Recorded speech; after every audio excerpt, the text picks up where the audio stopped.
A Qualicorp acredita que tudo isso vai passar. Mas enquanto não passa, investimos mais de 14 milhões para ajudar o Brasil a combater a pandemia.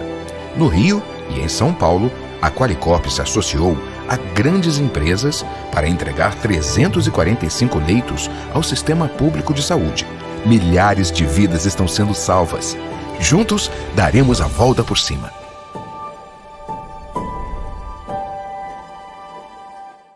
Senhoras e senhores, em continuidade aos trabalhos do primeiro Congresso Digital Covid-19, repercussões jurídicas e sociais da pandemia, passamos à apresentação da primeira Conferência Magna de Abertura com o tema Repercussões Jurídicas e Sociais da Pandemia. Convidamos para presidir a mesa de honra desta conferência o membro honorário vitalício do Conselho Federal da OAB e coordenador científico do Congresso Digital, Dr. Marcos Vinícius Furtado Coelho. Dr. Marcos Vinícius Furtado Coelho, doutor em Direito pela Universidade de Salamanca, membro da Comissão de Juristas do Senado Federal, responsável pela elaboração do anteprojeto do atual Código de Processo Civil, autor e organizador de diversos livros e artigos jurídicos, presidente nacional da OAB no triênio 2013-2016, presidente da Comissão Nacional de Estudos Constitucionais da OAB Nacional e membro da Academia Brasiliense de Letras. Convidamos como palestrante o vice-presidente do Supremo Tribunal Federal, ministro Luiz Fux, jurista, professor universitário, magistrado, eleito em junho de 2020, foi eleito para suceder o presidente Dias Toffoli no Supremo Tribunal Federal, presidente da Corte Eleitoral, exerceu também a função de ministro do Superior Tribunal de Justiça de 2001 a 2011. Com a palavra, Dr. Marcos Vinícius Furtado Coelho. Obrigado, Francisca Miguel, que é representante nesse momento de todos os funcionários da OAB, em sua pessoa, e da Aline, gerente de eventos.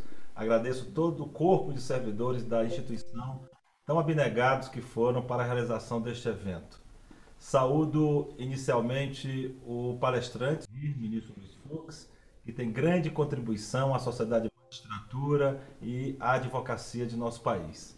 Saúdo o presidente Felipe Santa Cruz, que tem realizado uma gestão à altura dos desafios da atual quadra histórica de nosso país, defendendo a democracia, o Estado de Direito, as grandes causas da cidadania. A Ordem dos Advogados do Brasil tem tido, e nesse comentário retiro obviamente a minha presidência, mas tem tido a sorte de ter grandes presidentes ao longo de sua história, sempre presentes e representando os interesses maiores da classe, e esta sorte a OAB tem tido de forma exponencial no atual momento, liderada pelo presidente Felipe Santa Cruz, e na sua pessoa saúde a diretoria do Conselho Federal, todos os conselheiros federais, membros das caixas de assistência e em especial das escolas de advocacia de todo o país, liderada pelo diretor da Escola Nacional, Rony Prez Duarte, que idealizou e foi o principal organizador e executivo deste importante evento. Saúdo as advogadas do Conselho Federal da OAB, nas pessoas da Clea Carpe, a conselheira federal decana, e também da Fernanda Marinella, que é membro do Conselho Científico deste evento, que se dedicou de forma ativa para o sucesso.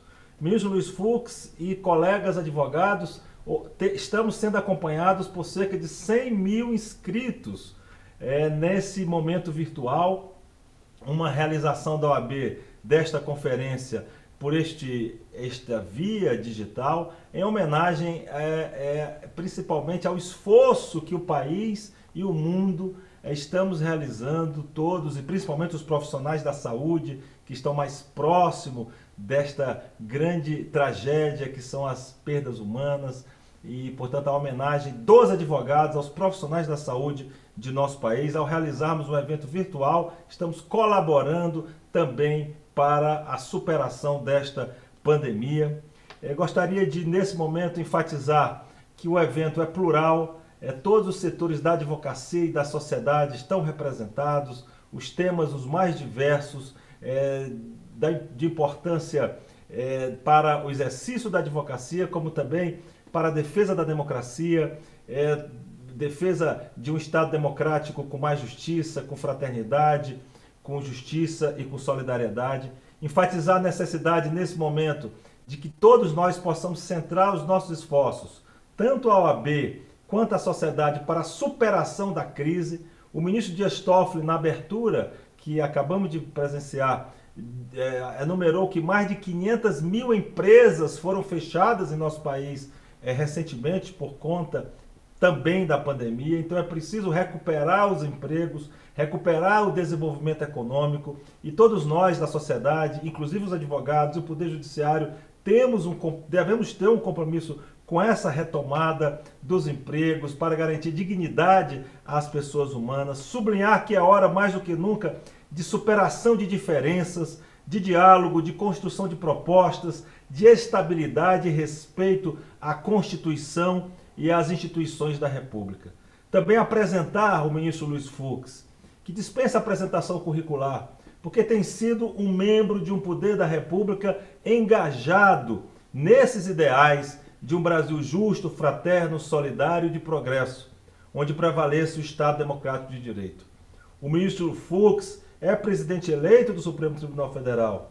Ele manterá a boa condução dos trabalhos empreendida pelo atual presidente, primando pela independência e harmonia entre os poderes. E gostaria de destacar, homenagear e agradecer sempre mais uma vez ao ministro Luiz Fux, e nesse momento para quase 100 mil inscritos, cerca de 60 mil advogados e 30 mil estudantes de direito, que o ministro Fux foi fundamental para a vigência e elaboração do atual Código de Processo Civil de nosso país, que trouxe diversas e inúmeras conquistas para o exercício da profissão do advogado, dentre as quais destacaria a valorização dos honorários dos advogados, a contagem dos prazos em dias úteis e as férias dos advogados. O ministro Luiz Fux, que é catedrático, aprovado em primeiro lugar no concurso para juiz de direito, é um emérito professor da Universidade do Estado do Rio de Janeiro, da UERJ, um jurista que bem representa a excelência que devemos ter no comando das instituições de nosso poder. Com a palavra, portanto, para a sua conferência magna inaugural deste evento, o ministro do Supremo Tribunal Federal, atual vice-presidente e presidente eleito, Luiz Fux. Bom, muito bom dia a todos. Eu queria, preliminarmente, saudar o eminente jurista e advogado e dileto amigo Marcos Vinícius Furtado Coelho, que preside essa mesa, e saudar todos os advogados e advogadas na pessoa do presidente do Conselho Federal da Ordem dos Advogados do Brasil, doutor Felipe Santa Cruz, que tem sido um grande guardião da democracia e dos valores republicanos.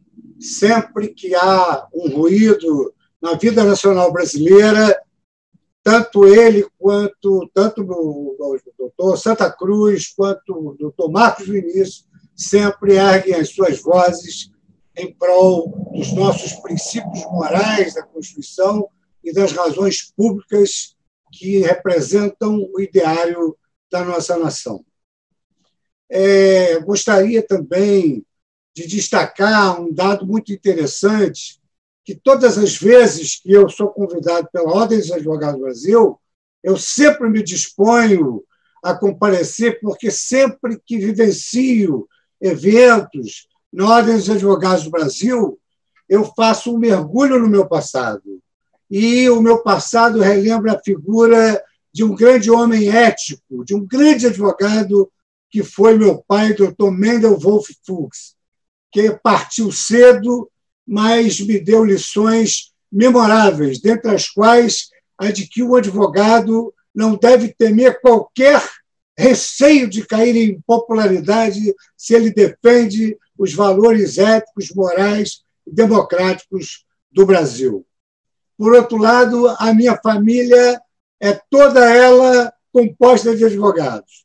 Meus filhos são advogados, minha filha é desembargadora, as minhas irmãs são advogadas, enfim, a família toda ela tem esse pendor pela área jurídica, notadamente pela nossa ascendência, que foi uma ascendência difícil, que veio fugida do exílio da perseguição nazista, de sorte que a minha família é uma família que foi criada exatamente sob os pilares dos valores democráticos erigidos pelo Brasil.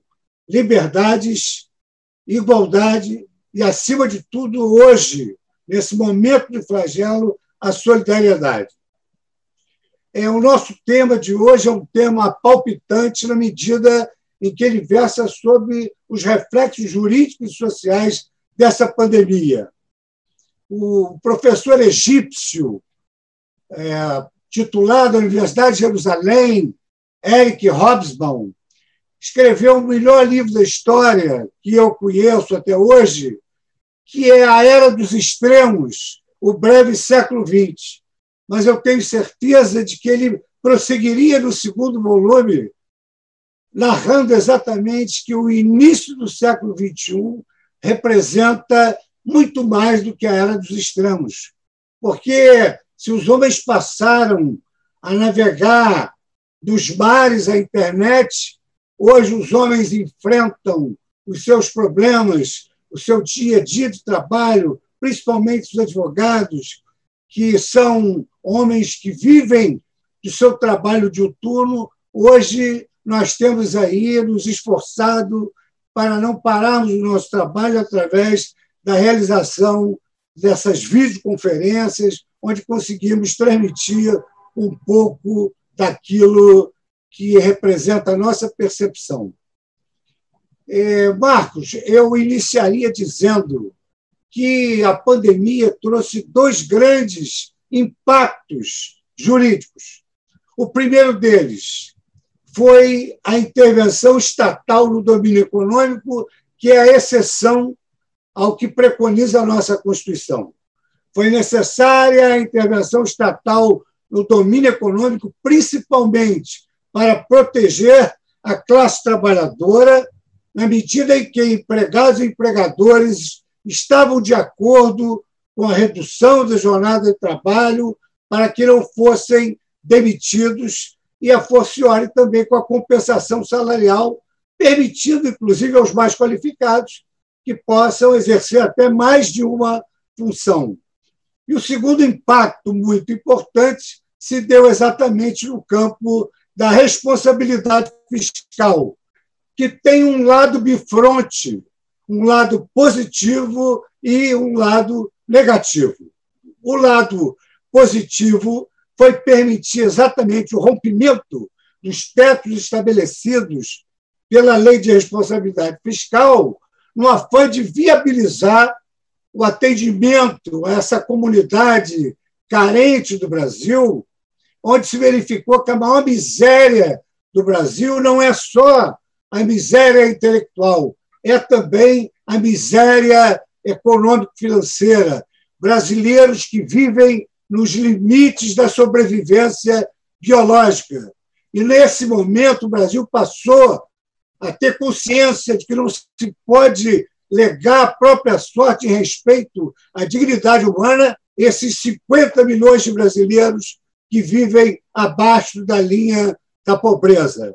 A pandemia serviu, nesse rompimento do teto dos gastos, a Lei de Responsabilidade Fiscal, para que nós pudéssemos tornar realidade a promessa da Constituição, feita sob a proteção de Deus, de criarmos uma sociedade justa com erradicação de desigualdades. Então, hoje, o Brasil se vê em estado a ajudar todas essas pessoas carentes num momento de extrema solidariedade do povo brasileiro e que, efetivamente, representa o cumprimento da promessa constitucional desta sociedade solidária que hoje vivenciamos com bons olhos. Mas o lado negativo, Marcos, é que o rompimento desse teto de gastos serviu a esses homens que representam a rapinagem dos bens públicos para desviar dos cofres públicos esse dinheiro, ao invés de investi-los na compra de equipamentos necessários, para investir esse dinheiro na satisfação dessa sociedade já tão sacrificada, cometendo atos de corrupção de muita expressão. Segundo a versão de um alto funcionário da Polícia Federal, apenas 22 municípios aplicaram com correção o dinheiro destinado a essa calamidade pública. E por mencionar essa calamidade pública e revelar essa minha indignação na qualidade de membro do Poder Judiciário, que tem o dever de combater a corrupção, nessa alusão à calamidade pública, eu trago o primeiro grande impacto da pandemia, que foi exatamente o impacto quanto à competência constitucional das unidades federadas. O Brasil é uma república federativa, mas não é uma federação unitária. É uma federação descentralizada, é uma federação em que os estados têm autonomia administrativa, financeira, judiciária. Todos os estados têm essa autonomia. Então, o Supremo Tribunal Federal, em relação a esse primeiro impacto, foi instado a definir como Corte Suprema que, mercê da responsabilidade da União nos estados de calamidade pública, na forma do artigo 21, inciso 18 da Constituição Federal, os estados também têm o dever de velar pela saúde pública.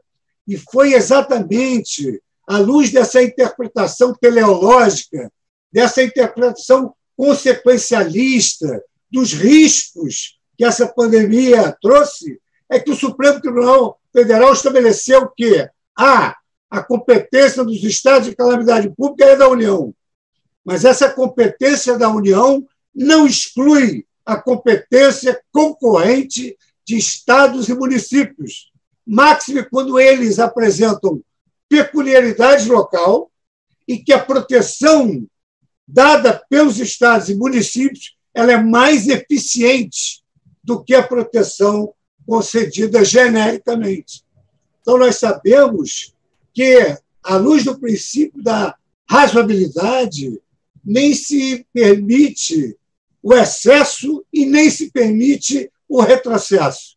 Então, em municípios e estados em que se exige uma proteção mais eficiente, as unidades federadas têm competência constitucional concorrente. E essa foi a primeira grande repercussão da pandemia do coronavírus no campo administrativo e no campo constitucional.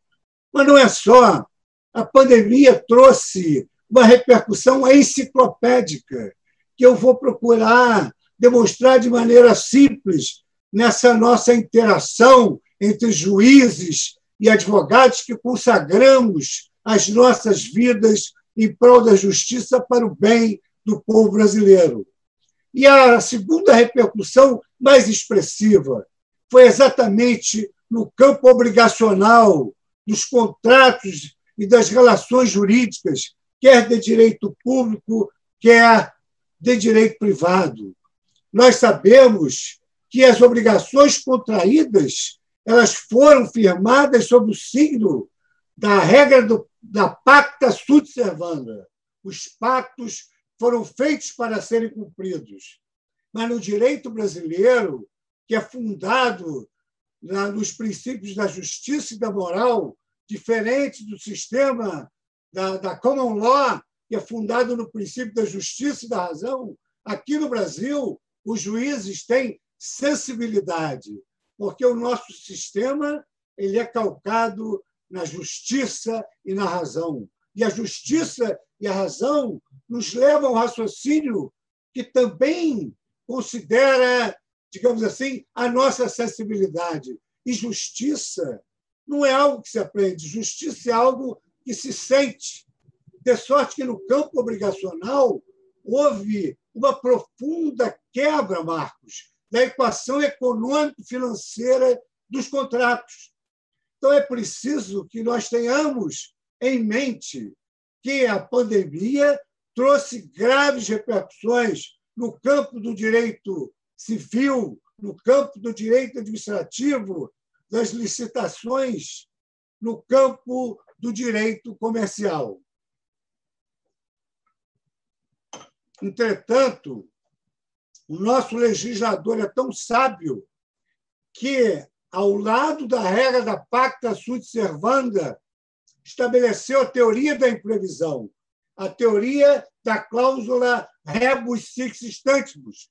Então, os pactos devem ser cumpridos desde que as coisas se mantenham rebus sic stantibus, desde que as coisas e o ambiente objetivo jurídico se mantenham.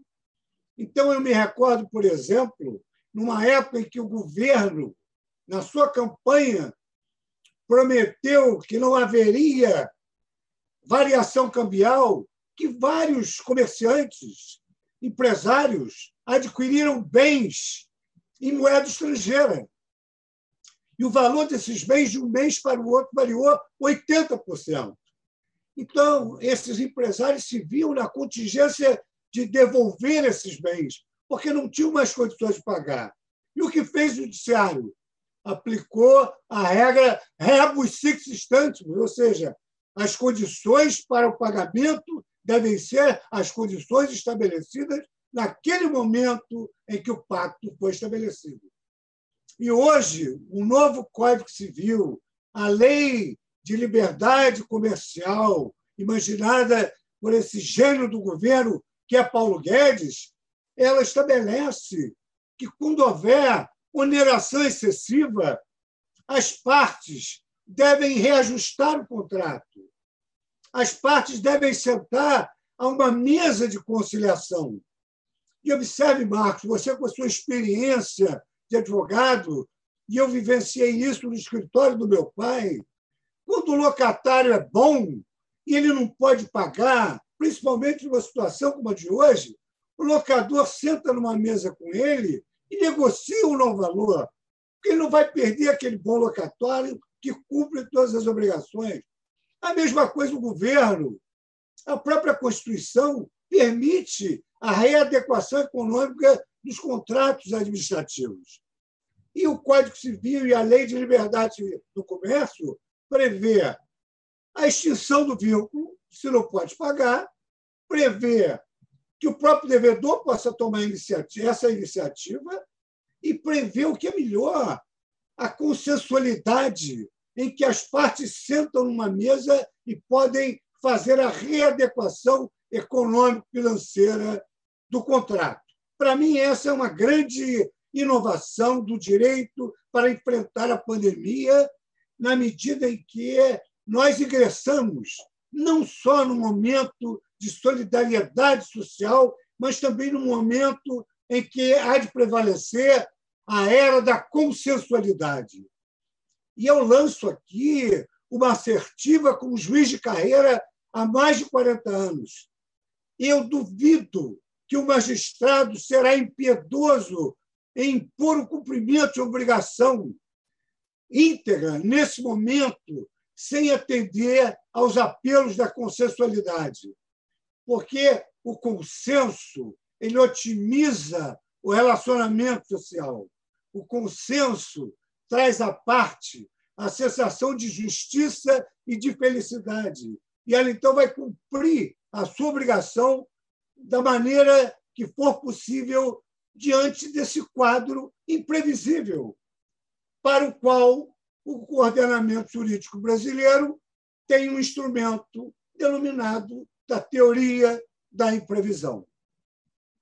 Mas não é só no campo do direito civil, também no campo do processo civil. Você, Marcos, que me deu a grande honra de participar comigo na elaboração do novo Código de Processo Civil, na qualidade de representante dos advogados, nós erigimos no Brasil, por influência anglo-saxônica, o sistema dos precedentes judiciais, o sistema da jurisprudência íntegra, coerência e estável. Qual a importância disso? A importância é que os tribunais superiores hão de estabelecer teses jurídicas na sua jurisprudência que deverão ser obedecidas conforme determina o Código por todas as instâncias do Poder Judiciário. Então, paradoxalmente, é hora dos advogados agirem e provocarem os tribunais superiores para que o STJ, em matéria infraconstitucional, e o Supremo, em matéria constitucional, fixe teses jurídicas para evitar essa judicialização que se avizinha e que vai abarrotar os tribunais, podendo gerar soluções lotéricas para os mesmos casos de dificuldades gerados pela pandemia. Então, é hora de utilização do IRDR, do incidente de resolução de demandas repetitivas. É hora dos tribunais utilizarem a assunção de competência para trazer para as cortes superiores a fixação de teses que vão pacificar o ambiente jurídico, vão trazer segurança jurídica, que é aquilo que se deseja exatamente no momento de pandemia. E, acima de tudo, é muito importante estabelecer que, no campo do direito também, a pandemia trouxe a necessidade de uma interpretação pelos tribunais de cunho consequencialista, como preconizou há muito o professor Richard Posner. Ou seja, o juiz tem de saber as consequências que gerarão a sua decisão judicial. Imagine, por exemplo, um juiz que deu uma liminar permitindo hoje que se realize uma passeata com aglomeração de pessoas. Então, é preciso que o Supremo Tribunal Federal estabeleça, é verdade, há liberdades de associação, de reunião, de livre manifestação do pensamento, mas o momento não é de aglomerações para esse fim. Os Estados Unidos realizou inúmeras aglomerações nobilíssimas contra o racismo, muito bem realizadas, mas teve um efeito secundário. Aumentou, sobremodo, o número de contaminados e de mortos nos Estados Unidos. Por outro lado, é muito importante que nós tenhamos em mente que vivemos um momento de exceção, mas não estamos no estado de exceção. Vivemos um momento de exceção dentro de um Estado de direito. Então, as medidas adotadas pelos juízes, elas podem perpassar pelo tecido constitucional da razoabilidade, mas elas não podem violar a Constituição Federal. O Supremo Tribunal Federal entendeu que, realmente, redução de salário e de jornada de trabalho, em regra, se realiza com a presença dos sindicatos. Mas por quê? Porque, outrora, os trabalhadores eram vistos como hipossuficientes nessa relação empregatícia. Só que, nesse momento, patrões e empregados se uniram, porque os patrões não querem fechar os seus estabelecimentos e os empregados não querem perder os seus empregos. Então, patrões e empregados resolveram fazer um acordo eles próprios. Então, o Supremo Tribunal Federal entendeu que, nesse momento, dentro do Estado de Direito, era dispensável a presença dos sindicatos diante da consensualidade de patrões e empregados. Deveras, Marcos Vinícius, há também influência da pandemia no campo do direito penal. O Conselho Nacional de Justiça teve de editar uma resolução para cuidar dos presos contaminados com coronavírus. Sucede que direito é algo de que se pode também abusar. E se abusou desse direito. Eu vou citar apenas um caso. A ratio essência dessa resolução do CNJ ela é nobilíssima, mas eu tive a oportunidade de escrever um artigo despretensioso afirmando coronavírus não é habeas corpus. E por que eu escrevi esse dispositivo? Porque estava havendo abuso no exercício do direito consagrado na resolução. Então, observe, Marcos, que um cidadão foi preso pela Lei Maria da Penha porque espancou a sua mulher de tal sorte que ela teve lesões gravíssimas. Ele, então, foi preso, instituído o regime de reclusão fechado. Ele era sexagenário, o homem hoje sexagenário é um homem novo. Pois bem, ele alegou os perigos da pandemia depois de ter agredido brutalmente a sua esposa e saiu da cadeia. No dia seguinte, ele voltou à sua casa e matou a sua mulher. Então, a pandemia produz efeitos penais também. É claro que a Constituição estabelece que todo preso tem de ter mantida a sua integridade física e moral. Mas é preciso analisar caso a caso. Por outro lado, esse momento da pandemia é o momento em que se exacerba a tutela dos direitos fundamentais da pessoa humana.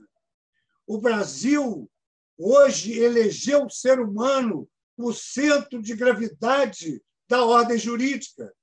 Então, a pessoa humana ilumina a ordem jurídica.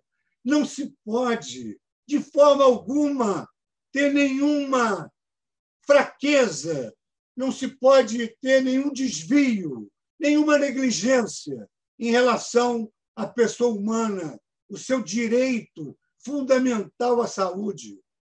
De sorte que é muito importante, mas é muitíssimo importante, que os juízes se aconselhem com quem tem expertise para as questões de saúde.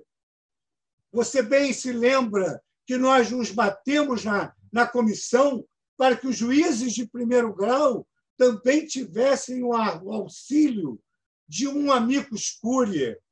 Então, se o juiz tiver dúvidas sobre questões de saúde, ele não tem expertise, ele não tem capacidade institucional para decidir essa questão.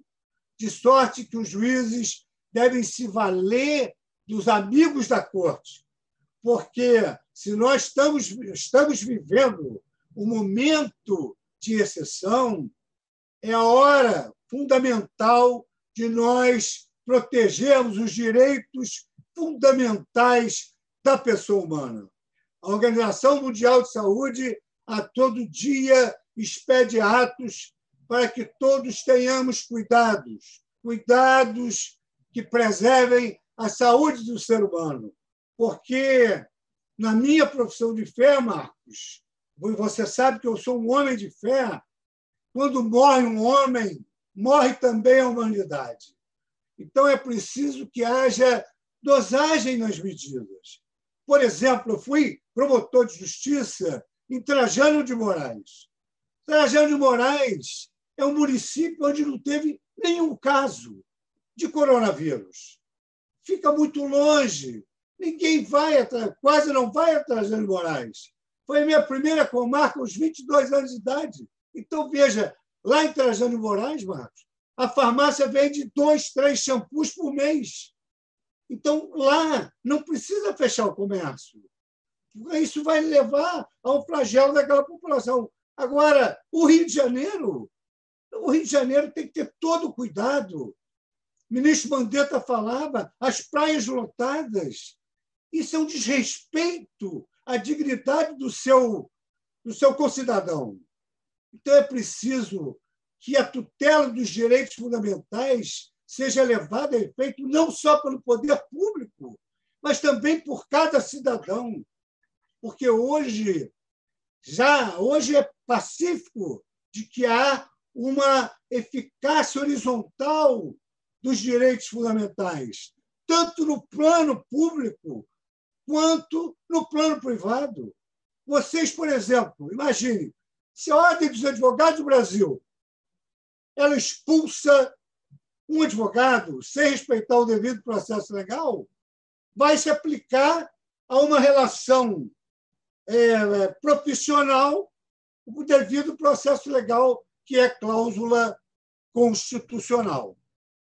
De sorte que eu entrevejo inúmeros efeitos dessa pandemia em todos os campos do direito. É enciclopédica essa interferência da pandemia. E, evidentemente, direito e medicina andam lado a lado, porque o direito e a medicina lutam pela vida e pela esperança das pessoas. Então, na verdade, as repercussões são jurídicas, as repercussões são sociais, as principais repercussões jurídicas são essas a que eu procurei mencionar, e respeitando o tempo que me foi dedicado nessa videoconferência que trouxe a lume a importância da tecnologia na pandemia, eu vou procurar, ad futurum, em breve, depois da minha posse, tornar o Supremo Tribunal Federal, todo ele instrumentalizado com inteligência artificial em prol do jurisdicionado. Os advogados, os cidadãos terão acesso à justiça das suas casas, porque não podem se locomover, porque é necessário o isolamento social, é necessário o distanciamento. Então, Marcos, mais uma vez, agradecendo ao presidente Felipe Santa Cruz pela honra do convite, pela emoção que eu tenho ao participar de eventos na Ordem dos Advogados, quer seccionais, quer no Conselho Federal, porque me traz sempre à mente a imagem e a figura do meu pai. Eu gostaria de dizer que, seguindo os conselhos médicos, nós temos todos de lavar as mãos, lavar bem as mãos, mas não como Pilatos. Lavar as mãos para que, com elas bem limpas, possamos dar as mãos a Deus e que Ele nos leve ao caminho do soerguimento desse Brasil tão generoso, que gosta das favelas, é o túmulo dos nossos antepassados, é o berço dos nossos filhos, e é um país que gosta de Deus, e é um país que nós amamos. Então, muito obrigado, Marcos, obrigado ao OAB por ter me deferido essa honra da Conferência Magna, da abertura de um evento tão importante para o Brasil. Muito obrigado. Obrigado, ministro Luiz Fux, pelas palavras muito importantes e atuais, e efetivamente precisamos nos dar as mãos para todos, em conjunto, refletindo sobre essa situação, superar as dificuldades desta pandemia. Este evento ganha em qualidade com a sua participação. O agradecimento é integral da advocacia brasileira. Muito obrigado e passo a palavra à mestre de cerimônia, Francisca Miguel. Agradecemos as ilustres participações do membro honorário vitalício e coordenador científico deste Congresso Digital, Dr. Marcos Vinícius Furtado Coelho, e do vice-presidente do Supremo Tribunal Federal, ministro Luiz Fux. Muito obrigada.